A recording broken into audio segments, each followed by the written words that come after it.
warahmatullahi wabarakatuh. Nah, di sini saya perkenalan dulu ya. Saya Nurliania. Di sini saya ada tugas konseling kelompok. Nah, sebelum ke tahap selanjutnya, mari kita berdoa terlebih dahulu. Berdoa dulu.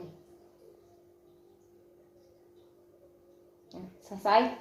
Nah, di sini ada yang pernah ngelakuin konseling kelompok belum? Belum. Nah, jadi konseling kelompok itu proses bantuan konselor dengan memanfaatkan dinamika kelompok untuk memecahkan suatu permasalahan dalam kelompok.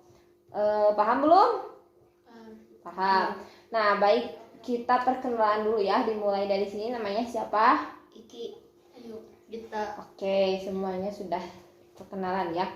Nah, kita akan ngelakuin dulu ice breaking ya. Kalau saya bilang kanan, kalian harus nengoknya ke kiri. Kalau saya bilang kiri, kalian harus nengoknya ke kanan. Paham ya? Paham? Paham. Mulai. Kanan. Bagus. Sekali lagi. Kiri. Oke, kita langsung aja ya ke tahap selanjutnya. Nah, di sini saya mau tahu permasalahan kalian ya sekarang yang dialami. Tapi meskipun kalian ngungkapin masalah kalian, tapi dalam konseling itu ada namanya kerahasiaan. Jadi sama ibu juga nggak bakal dikasih tahu ke siapa-siapa ya. Oke, dimulai dari Iki. Permasalahannya apa? Ada? Bu, saya mah suka terlambat ke sekolah. Oke, selanjutnya. Saya sering merasa kurang percaya diri. Saya kurang motivasi belajar. Kalau belajar suka malas-malasan. Oke, karena di sini kayaknya masalah Gita dulu aja ya yang saya akan bahas. Nah, di sini karena Gita kurang motivasi buat belajar, nah saya akan memberitahu beberapa tips kayak gitu ya. Jadi dalam proses pembelajaran itu motivasi belajar siswa dianalogikan sebagai bahan bakar untuk menggerakkan mesin ya. Jadi motivasi belajar yang memadai akan mendorong siswa berperilaku aktif untuk berprestasi dalam kelas. Tetapi motivasi yang terlalu kuat justru akan berpengaruh negatif juga terhadap keefektifan usaha belajar siswa. Nah, terus selanjutnya juga motivasi itu baik diakibatkan oleh faktor diri dalam maupun luar ya. Nah, untuk mencapai tujuan tertentu itu bisa gunanya memuaskan suatu kebutuhan. Nah, dalam konteks pembelajaran, kebutuhan tersebut itu berhubungan dengan kebutuhan untuk belajar. Nah, di sini saya akan menggunakan teori behaviorisme, yaitu menjelaskan sebagai fungsi rangsangan. Sedangkan kalau dikaji menggunakan teori kognitif, motivasi itu merupakan fungsi dinamika psikologis yang rumit ya.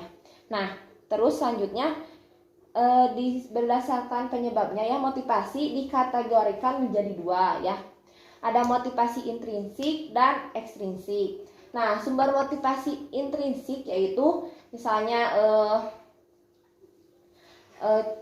kontrol dan fantasi, sedangkan motivasi ekstrinsik timbul karena ada rangsangan dari luar. Nah, kemudian ada strategi yang digunakan buat menumbuhkan motivasi belajar siswa. Nah, yang pertama yaitu memberikan aktivitas dengan tingkat kesulitan menengah sehingga tidak akan membosankan kamu karena terlalu mudah atau membuat kamu juga putus asa karena terlalu sulit ya. Kemudian yang kedua, memberikan informasi dan ide yang dikaitkan dengan pengetahuan ya. Seperti aktivitas yang dilakukan di kelas, nah kayak gitu. Terus yang ketiga juga memberikan kesempatan untuk memilih aktivitas dan terlibat dalam pembuatan peraturan sehingga kamu itu bisa merasa memiliki kontrol kayak gitu. Kemudian yang keempat ada melibatkan aktivitas seperti kayak ngegame, simulasi. Namun si kegiatan ini juga relevan ya, tergantung kamunya sendiri. Nah, apakah segini ada yang mau ditanyakan lagi tidak atau sudah paham? Sudah paham. Nah, baik. Sekarang karena untuk kegiatan konseling selanjutnya yang lainnya kita bisa dilakukan di lain hari lagi. Mungkin secukup dari saya, cukup sekian yang bisa saya kasih saran. Billahi taufiq wal hidayah. Oh, sebelum itu ada juga ini lembar evaluasi ya. Ini buat penilaian kalian ada di sini ada. Sama kalian baca-baca dulu aja. Nah, nanti coba sama kalian isi aja.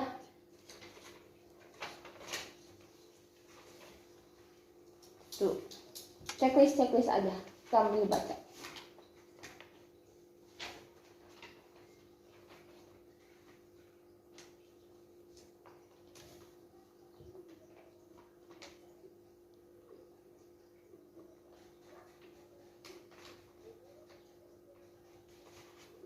Kalau yang sudah simpan aja di sini.